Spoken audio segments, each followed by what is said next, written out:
Hey everyone, how's it going? Welcome back to my channel, and if this is your first time here, hi, hello, welcome. My name is Livy's and I am super excited to have you guys with me on this week's video because I'm going to be sharing with you guys my top 8 life-changing books ever. Okay, these books were and have been the staples of my personal development journey, and they're the tools that have helped me change my perspective in life from being a boo-hoo me person to a take charge, create the life that you want kind of person. So I am super excited to be sharing all of these books with you, and I'm just gonna hop into the video because I don't want to make this a long one because y'all know that I can talk. Number 1. Now, this book, you guys know which one it is if you've been following me for a very long time, because this is my all-time number 1 favorite book of all times and what started my personal development journey, The Alchemist. If you have not read The Alchemist, where the hell have you been? No, I'm just kidding. But definitely pick this book up, read it. It is so inspirational. It's about a little boy named Santiago who has a dream. This book is pretty much just about his journey and everything that he learned on the way, and yo, everybody can see themselves in Santiago. It is such a life-changing book. It is translated in 173 languages for a reason, y'all. Like, that's a lot of languages. Paulo Coelho is my man. Definitely pick this book up if you haven't already. It's life-changing. Number 2, The Monk Who Sold His Ferrari by Sharma.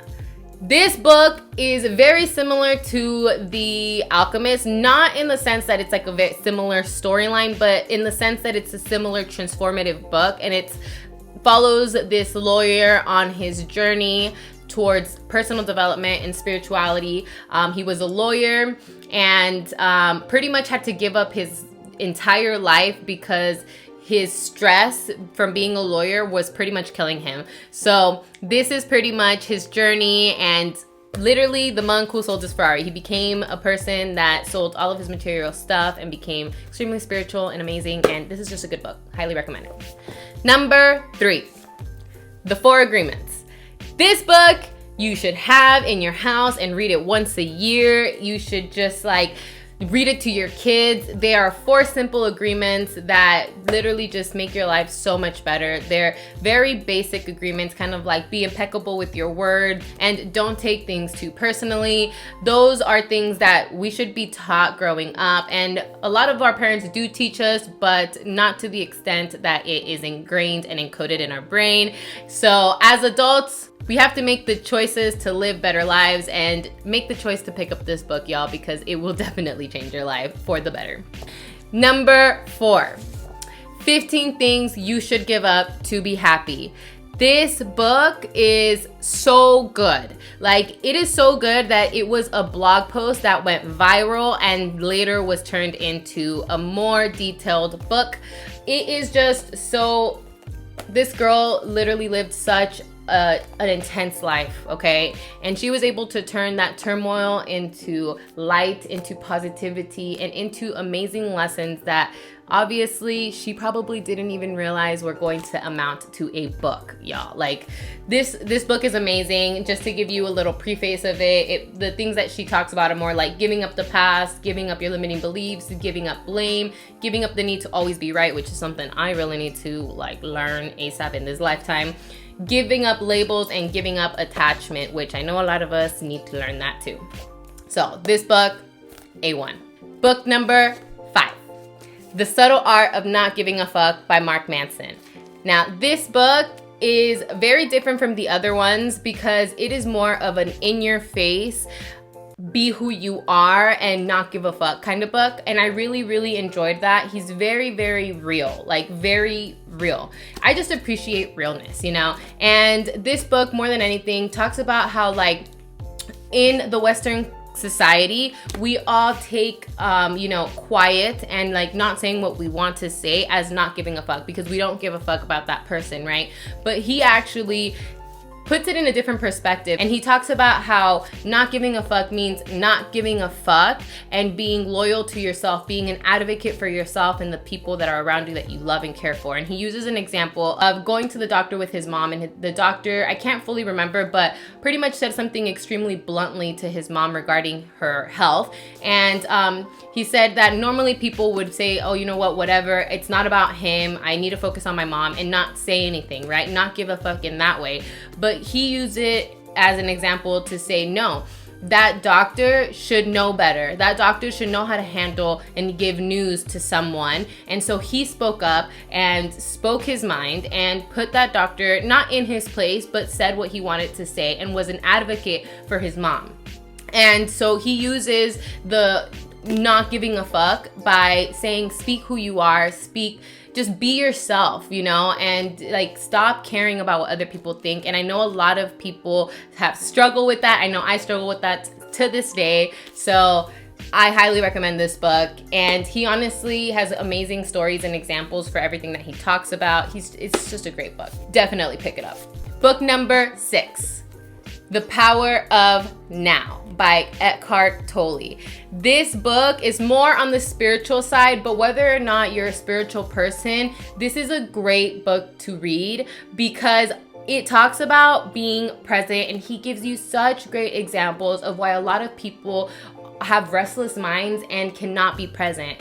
And he gives us an example of how some people believe that we are our minds, which is why we can't disassociate ourselves from, you know, thinking. But he pretty much states we are not our minds. We are the viewer of our minds, right? We choose what we get to do and how we say things and how we react and all that good stuff. So this is a really good book if you guys want to be more present, if you guys want to just like, you know, just start taking in life in a much more calmer way. This is it. This is your book.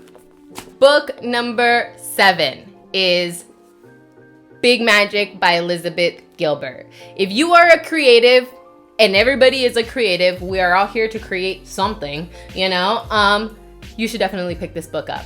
She talks about ideas and creativity in such a way that just gives you so much inspiration.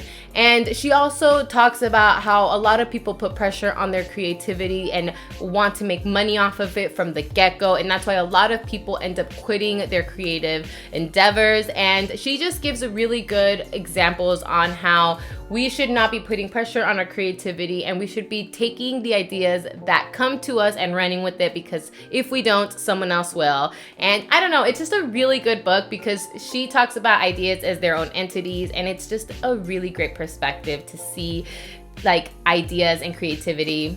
Highly recommend if you're a creative, and we're all creative, so I highly recommend for everybody. And last but certainly not least, book number 8, The War of Art. Yes, The War of Art. This book is small but mighty, y'all, because this book talks about how and why we resist the urge to create the things that we want to create.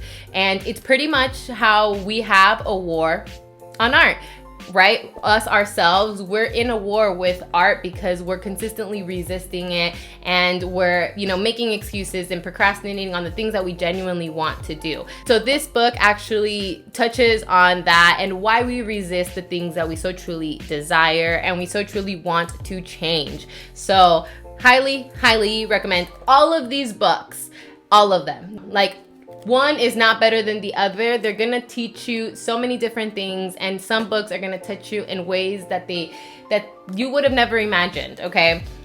I highly recommend not just The War of Art, but every single one of these books, because they are life-changing. They give you completely different perspectives on life and how to see life, and just like reading in general is a really good habit to acquire, especially if you're trying to level up in your life, if you're trying to create a better life for yourself. Reading is a habit that everybody should acquire. They don't teach us this in school just for fun. You know, it's because it actually creates a life that we want and teaches us more about ourselves and the world around us and how to see life in different perspectives. That's why a lot of people that read are open-minded, because they have been able to read the minds of other people and see it with their own perspective, which is extremely powerful and allows our minds to grow in ways that we could have never done on our own. alone. You should always be hanging around or learning or being around people that make you better and that are smarter than you and better than you. And honestly, all of these authors are beyond smarter than me, so I'm really, really happy to have them as my mentors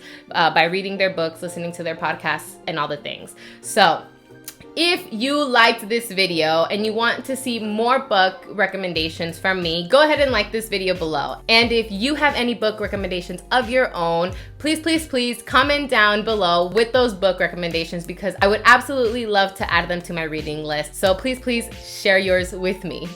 Anyways, I had such a fun time recording this video for you guys. If you guys haven't done so already, subscribe to my channel and click the notification bell right next to it so that you are informed every single time I upload a new video, because y'all, I'm having a lot of fun recording these videos for you guys, and I'm going to be taking you guys into my life a little bit more with future videos, so I'm really pumped for that as well. All right, guys, well, I hope you guys have an amazing rest of your week and an amazing life. I will see you guys next Wednesday. Ciao.